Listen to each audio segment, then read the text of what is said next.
వైఎస్ఆర్ కాంగ్రెస్ పార్టీకి సిక్కోలు సీనియర్ నేతలు దూరమైనట్టేనా? దాదాపు వారు ఒక నిర్ణయానికి వచ్చారా? ఇక పార్టీలో ఉండలేమని సంకేతాలు పంపారా అంటే అవుననే సమాధానం వినిపిస్తోంది. ఉత్తరాంధ్ర రీజనల్ స్థాయి సమావేశానికి సీనియర్ నేతలుగా ఉన్న ధర్మాన ప్రసాదరావు, తమ్మినేని సీతారాం గైర్హాజరయ్యారు. కనీసం వారి కుమారులైనా సమావేశానికి రాలేదు. దీంతో వాళ్లు వైఎస్ఆర్ కాంగ్రెస్ పార్టీలో ఉండాలని తేలిపోయింది. ఎన్నికల ఫలితాలొచ్చిన తర్వాత ధర్మాన ప్రసాదరావు పార్టీ కార్యకలాపాలకు దూరంగా ఉన్నారు. తమ్మినేని సీతారాం యాక్టివ్ గా ఉన్న సమయంలో వలస నియోజకవర్గ ఇన్ఛార్జ్ బాధ్యతల నుంచి తప్పించారు. అప్పటి నుంచి ఆయన కూడా పొలిటికల్ గా సైలెంట్ అయ్యారు. పార్టీ కార్యక్రమాలకి దూరంగా ఉన్నారు. ఇప్పుడు ఉత్తరాంధ్ర రీజనల్ కోఆర్డినేటర్ గా కురసాల కన్నబాబు నియమితులయ్యారు. ఆయన నిర్వహించిన సమావేశానికి సైతం గైరు హాజరు కావడం విశేషం. Dharmana Prasadarao senior most leader, ఉమ్మడి రాష్ట్రంలోనే అత్యంత సీనియర్ నేత. వైఎస్ రాజశేఖర రెడ్డికి ప్రధాన అనుచరుడుగా కొనసాగుతున్నారు. అందుకే 2014 ఎన్నికల సమయంలో వైఎస్ఆర్ కాంగ్రెస్ పార్టీలో చేరారు. ఆ ఎన్నికల్లో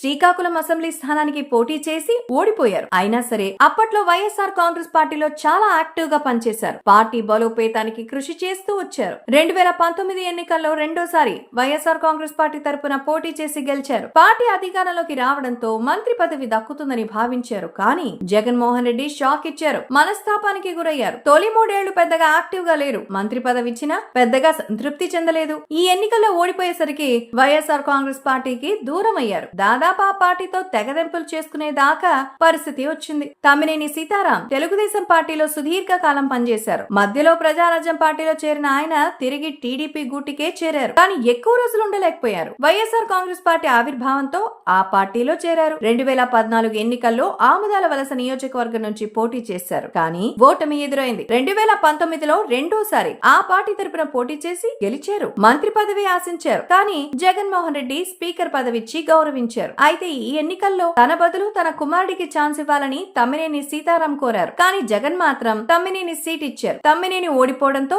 నియోజకవర్గ ఇన్ఛార్జ్ బాధ్యతలు తప్పించారు. ఆయన స్థానంలో ద్వితీయ శ్రేణి నాయకుడు చింతాడ రవికుమార్ కు బాధ్యతలు అప్పగించారు. దీనిని వ్యతిరేకించినటువంటి తమ్మినేని పార్టీ కార్యక్రమాలకు గైరు హాజరవుతూ వచ్చారు. ఇప్పుడు కీలకమైన ఉత్తరాంధ్ర రీజనల్ కోఆర్డినేటర్ నిర్వహించిన సమావేశానికి సైతం గైరు హాజరయ్యారు. శ్రీకాకుళం జిల్లాలో ఈ ఇద్దరు నేతలు సీనియర్స్. కానీ వీరి పరిస్థితి ఏమంత ఆశాజనకంగా లేదు. తెలుగుదేశం పార్టీలో ఛాన్స్ లేదు. జనసేనలో చేరేందుకు అవకాశం ఉంది. మరోవైపు బీజేపీ సైతం వీరిని ఆహ్వానించినట్టుగా తెలుస్తోంది. కానీ ఆ పార్టీలోకి జిల్లాలో పెద్దగా బలం లేదు. అందుకే ఈ ఇద్దరు నేతలు తమ వారసుల కోసం సరైన నిర్ణయం తీసుకునేందుకు వేచి చూస్తున్నారు. వైఎస్ఆర్ కాంగ్రెస్ పార్టీ కార్యకలాపాలకి దూరంగా ఉంటున్నారు. ఎన్నికల ముందు ఏదో ఒక నిర్ణయం తీసుకునే అవకాశాలైతే ఉన్నాయి.